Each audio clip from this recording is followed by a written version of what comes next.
Hey guys, before we get started, I just wanted to say that we have a gaming channel and an anime channel, Mystical Gaming and Mystic Sage. If you like gaming, go check out Mystical Gaming, and go check out Mystic Sage if you like anime content. Links will be in the description below and in the ad cards above.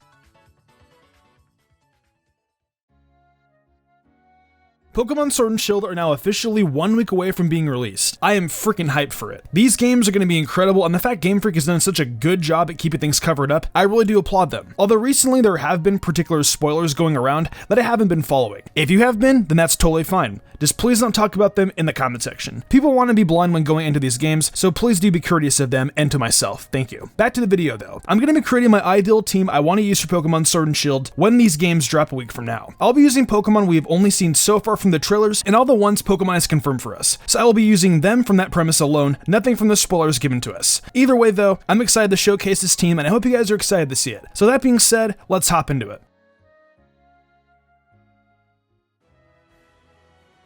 Starting off this list, the Pokemon I'll be choosing for my starter is Scorbunny. Scorbunny to me is the Pokemon I actually didn't intend on choosing in the beginning. I was Team Sobble and Grookey, and the last Pokemon I chose was Scorbunny. Sobble just seemed like the Pokemon everyone was going to pick because of Greninja's reputation. And Grookey, well, I think it's gonna look like a green Donkey Kong, but you know, we'll see what happens. But hey, that's just an assumption. Who knows if that will even be real. Scorbunny though, just looks cute, and I adore it. I want to see what it evolves into for sure as well. Out of all the time I've played Pokemon 2, I've never picked a fire starter in a first time playthrough. So this is going to be a brand new experience for me. I wonder if the Scorbunny line will be fire and fighting too. These starter typings always make me very puzzled. I guess we'll just have to find out and see. Rabbits seem to be kickers, I guess, so Scorbunny also has double kick, so kicking seems to be viable. We shall see though soon enough. I hope its shiny is also blue and black or even blue and white. That'd be super sleek as well. The next Pokemon on this list is going to be Galarian Ponyta, and obviously Galarian Rapidash, whom I don't know anything about. I hope it does turn out to be an Alicorn Pokemon where it has wings and hopefully be Fairy and Flying. I really like Psychic and Flying, but we have plenty of other Pokemon with that typing already. Fairy and Flying is a heck of a lot more unique than Psychic and Flying, that's for sure. I agree with the typing of Galarian Ponyta, but I think Galarian Rapidash with Fairy and Flying would be better. Galarian Ponyta by itself though is utterly adorable for sure. The way how they just showcased it in the 24-hour Pokemon livestream was marvelous. It popped in once and then we saw them playing on the screen and it was just so great. However, I will say that 24-hour live stream was not worth it for just one Pokemon to show up. Impidimp showed up though, but we already saw that once, so it wasn't like it was like brand new. Other than that though, I get a Candyland kind of vibe from Galarian Ponyta, if that makes sense. I put Candyland a bunch as a kid, and Galarian Ponyta just reminds me of a creature that's based in that universe. I think if I could choose an ideal place for it to live, it'd probably live in the Lollipop Woods, or in like Gumdrop Pass. Candyland was my favorite board game as a kid, so it just screams to me. I want it on my team for sure.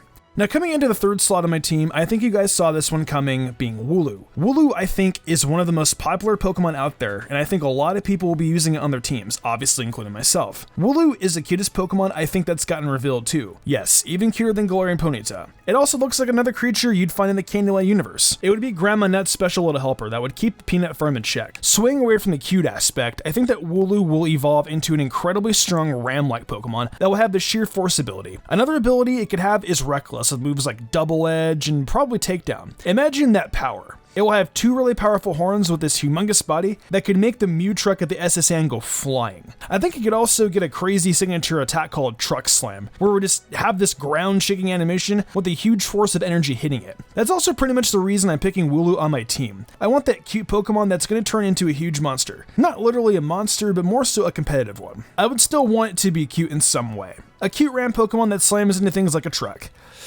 Yeah, I think that has a nice ring to it. Coming up next on this list is none other than my favorite second Pokemon of all time, Gardevoir. Gardevoir has had my back since Generation 3, and did stupendous in Gen 6 when its Mega came out, and when the Fairy typing was introduced. Unfortunately, Megas will not be coming back, but that's okay because Gardevoir is still great on its own even without its Mega evolution. Design-wise, moves-wise, everything, Gardevoir is phenomenal. Gardevoir is such an incredible design to me, depicting an angel and a goddess. Not to mention the entirety of what it exists for, protecting its trainer from impending doom. It's such an honorable Pokemon that's made me respect it even more. Going more towards its move pool though, it has moves like Thunderbolt, Moonblast, Energy Ball, Shadow Ball. There's just so many moves and coverage to pick from for Gardevoir, and it's awesome. I'm just really surprised that Gardevoir got put into Pokemon Sword and Shield. It's a popular Pokemon, but I didn't see it being put in Sword and Shield. It's just crazy to think about. Gardevoir has been on my team since Generation 3, 4, and 6. I've used it so many times that even though it isn't a new Pokemon, you bet I'll be using it again. Regardless if it's a Virgin exclusive or not, I will transfer it over.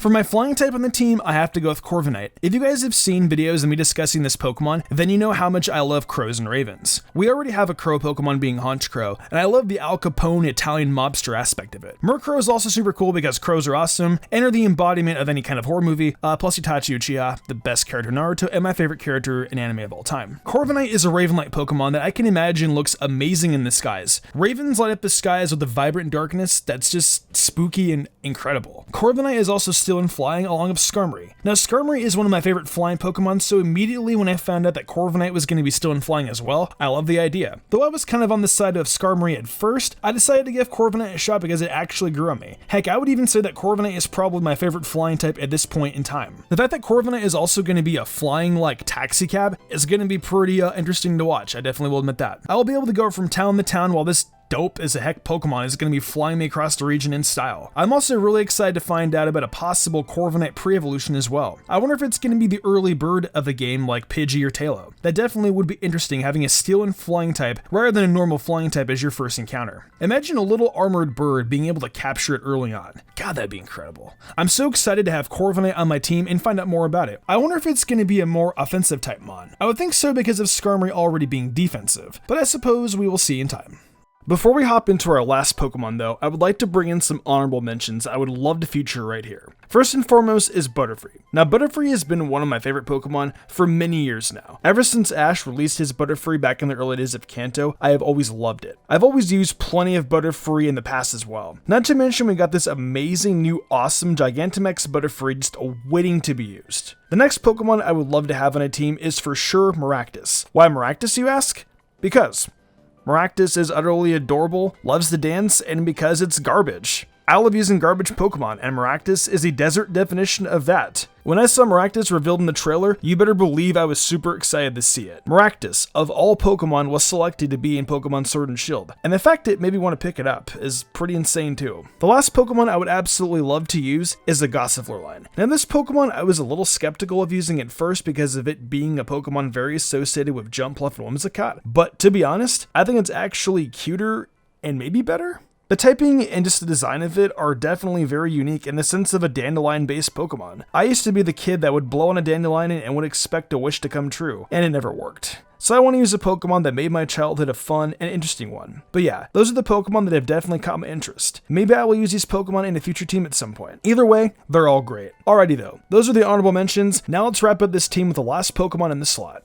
In the last slot of the team, we have the evolutions, and to be honest, I couldn't pick which one I want on my team. To be honest, I love each and every one of them with my heart and soul, but this decision to me is harder than picking a starter because you have more than just 3 to pick from. Not to mention the possibility of there being a new evolution, though it's more unlikely now because we haven't had any info yet. I think I'm pretty much just going to give up at this point with getting a new evolution. But to be honest, if I had to pick an evolution to want though, it would definitely be Dragon type, as you guys probably know. If I had to choose another typing though, it would for sure be Ghost or Steel. Ghost typing is a mysterious typing everyone loves, and I feel everyone would want as an evolution. Steel typing would be awesome because it goes with the super effectiveness against Fairy, and hey, it makes sense if we're talking about past evolutions having the advantage over each other. Since an evolution is happening though, I still have 8 others to pick from, including my favorite. But I'm not going to be that typical. If I had to decide on an evolution and if it were possible for me to get it early, I'd probably have to go with Leafeon this time around. Leafeon is a Pokemon I rarely ever get to use because of late game availability, so I hope it is available for us to use early on for a change. If I had to pick a second one, it would definitely have to be Vaporeon for a water type. I haven't used the Vaporeon in some years, but I have used it a lot.